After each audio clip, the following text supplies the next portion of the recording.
Hey, PT Jamie here. So let's get started. We are working on a monochromatic. Now that's a stencil I used in another project that had modeling paste on it, and I'm cleaning it off with the baby wipe. And yes, this video is like really sped up, and I'm trying to show you because I couldn't see if you could see, and now I see you could see. See? Do you see?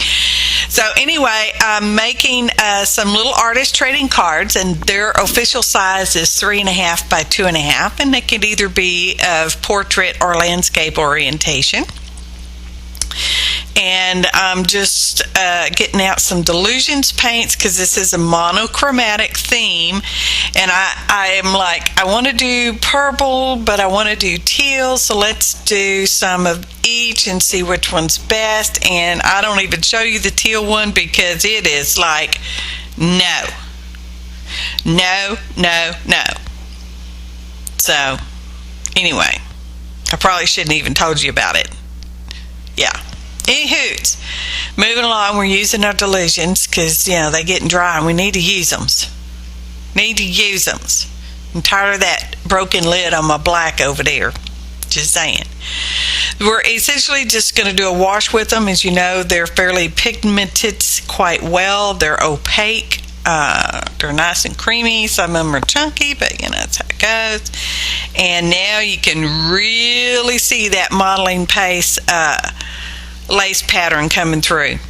Oh, just love it. I think that was a FolkArt plaid stencil, y'all. There's a list of ingredients in the description box below the video. You know what to do. Click on the word more to see more. So because I'm using purple, I'm going to use this here Nuvo expanding mousse in purple. That's not the name of it. It's not purple. I don't remember the name of it, but it's in the ingredients flow. And I'm just trying to hit some of the highlights. So I'm using it essentially like a wax or a rub and buff or Inca Gold or whatever other name brands you can think of.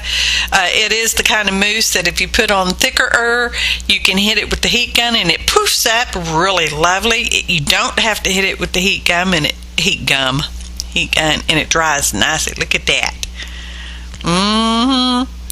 Okay, so now we're moving on. We're going to cut down to size.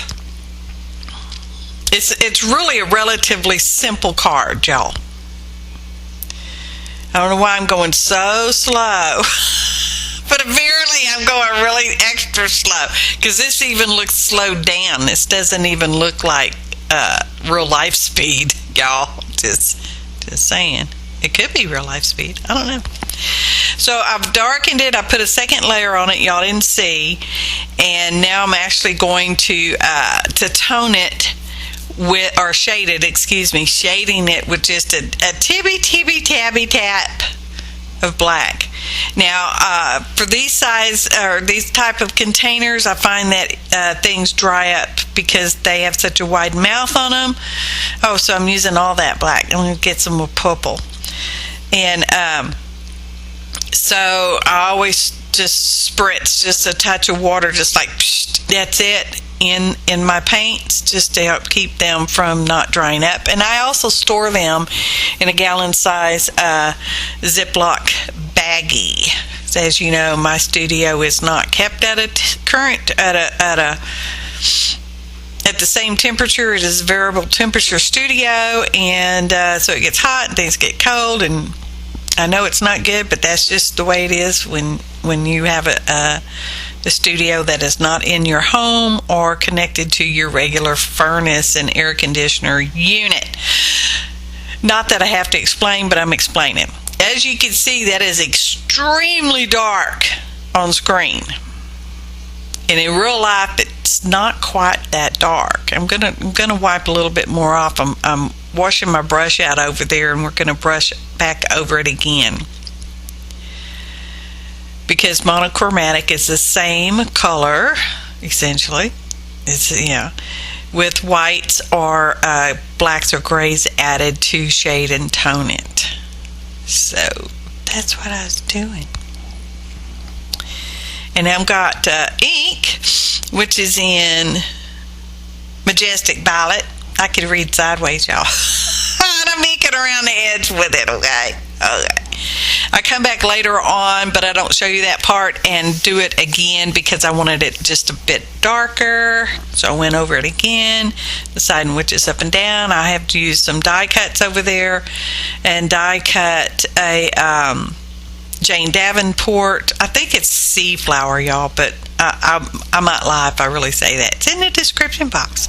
And I'm using my favorite glue, Aleene's Original Tacky Glue, and I'm just tapping it up and down on the back of that flower. Yes, I could have used all kinds of things, but I'm choosing to use Aleene's Tack It over and over. Bless my heart, y'all. Bless my heart. Aleene's Original Tacky Glue, and I'm tapping it up and down with my finger. That's what I'm trying to say. Okay, it didn't come out that way at first, but that's what I'm trying to say. I don't know if I used a heat gun on this one, or if I did, I don't think I filmed it. So we're just going to put that on there. This is just, like I said, this is actually a very simple card. You know, monochromatic doesn't have to be difficult, but you can make actual paintings, portraits and landscapes and abstracts and all that with the monochromatic theme. I just chose to do mine this way, and I didn't want to use blue because I could see by the responses on the Grumbacher Facebook event page about the art swap that a lot of people were using blue. And I thought, no, I want to be different, because y'all know I'm different. I'm a little more different than average. So, anywho, that's it. That's that flower. Just the one right there.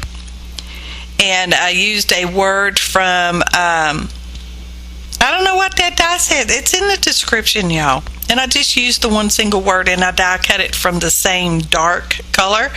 Now, it will leave you a rectangular, if you cut it straight, with the word cut out. So you actually have two things. You have the letters that cut out, and then you have the word thing. So yeah, there's that. And I'm going to use glossy accents because I'm going to use some glitter. Let's use some glitter. And I could have probably just used whatever other glue I wanted, but I'm filling in the little holes there in the flower petals thing with glossy accents, and then we're going to put some glitters on it. Y'all need to wait for that because that's exciting stuff. Y'all know how glitter is. This is kind of a chunky glitter. This is not a really fine glitter. This is a chunky glitter. I got 3 or 4 little bottles together, and I'm sure y'all know my boyfriend Clarence. Well, I'm pretty sure this was some stuff bought on clearance because they don't even have a name on them. All right? And I probably had them for a couple days. Quite a while, probably, most likely. So I'm putting that on there, and the lid doesn't want to come off, so I now got to fight with it. And just wait. There we go. Glitter. Well, I want everybody to have a glitter shimmery year. So I'm just smooshing down the glitter with the bottom of the bottle, because it's a plastic bottle. I'm smooshing it down into the glossy accents, mostly. Oh my gosh. At least it's chunkier glitter, y'all. Okay, chunkier glitter is a bit easier to clean up. You can use the clothes thing that pulls the lint off your clothes, one of them roller things. I don't show it, but you can use one of those. So I'm just using a little needle that I helped to open the glossy accents up with. Had a little missing spot there, and I'm just scraping away some of the glitter from the solid form of the flower. And now I'm going. The glitter has dried, and I'm going over the top of it with glossy accents. So it's actually making like little bubblies. Not really bubblies, sort of. Well, it's kind of raised. I'm going back over the glitter, and then I'm going to set that aside, and that's going to dry. Okay? And it dries for how long did I leave it dry? I don't know. I left it dry for, I don't know, a few hours, probably. And the heater was on out in the studio, so yeah. And now we're going to use our original tacky glue on the back of the word that I die cut. I layered it up on three cardstocks thick, because it's a thinlet, and you can't cut much more than a piece of cardstock with thinlets. I can't anyway. So we got the word seek, because that's the word that's like, yes. When you're looking at something and you're looking for a word or phrase, and some of them just pop out at you, and you don't know why, they just do. And that's glossy's not quite dry. Now it is dry, and I'm going over it with the stiff brush, and I'm actually holding the bristles kind of down there, and I'm brushing away any loose glitter, because I don't like loose glitter. I like glitter. I don't like loose glitter. So I don't want whoever gets this in the art swap, the Grumbacher art swap number 67, to get loose glitter in their lap. Okay? So there we go. Monochromatic. Photo montage. I appreciate each and every one of you. Woohoo! Thanks for tuning in, y'all. I really appreciate it. Your likes, your shares, your comments. Oh, kind comments. Thanks for watching. Happy arting, y'all.